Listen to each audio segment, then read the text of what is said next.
পৃথিবী মানুষে ভরে গিয়েছিল, কিন্তু ঈশ্বর তাঁর তৈরি মানুষের পাপকর্ম দেখে খুব দুঃখ পেয়েছিলেন। তিনি তাদের ধ্বংস করার জন্য মহাপ্লাবন ঘটানোর সিদ্ধান্ত নিলেন। সেই সময়ে নোহ নামে এক লোক ছিলেন, যিনি বাকি লোকেদের মতো ছিলেন না। নোহ ঈশ্বরকে ভালোবাসতেন এবং তাঁর বাধ্য ছিলেন। ঈশ্বর নোহ ও তার পরিবারকে মহাপ্লাবন থেকে বাঁচিয়ে রাখার কথা ভাবলেন। ঈশ্বর নোহকে মহাপ্লাবন থেকে সাবধান করলেন। তিনি নোহকে একটি বিশাল বড় জাহাজ তৈরি করতে বললেন, যার নিচু ছাদ থাকবে, 3টি তলা, 1টি জানালা ও 1টি দরজা থাকবে। নোহ ঈশ্বরের কথা মতন জাহাজটি তৈরি করলেন। ঈশ্বর নোহকে বললেন, প্রত্যেক ধরনের পশুর থেকে জোড়ায় জোড়ায় পশু সংগ্রহ করতে, 1টি করে পুরুষ, 1টি করে স্ত্রী। এরপর নোহ ও তার পরিবার বাকি পশুদের নিয়ে জাহাজে উঠে পড়লেন।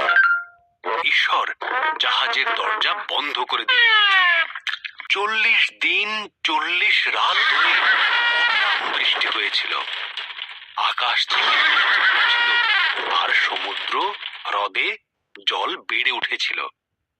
এর ফলে পৃথিবীর উচ্চতম পর্বতগুলিও মহাপ্লাবনে ডুবে গিয়েছিল।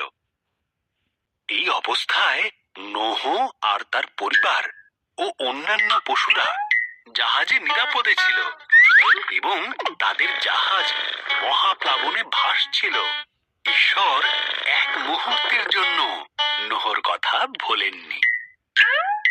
ঈশ্বর বাতাস পাঠালেন, জলের স্তর নেমে গেল, জাহাজটি আরারাত পর্বতে থেমে গেল।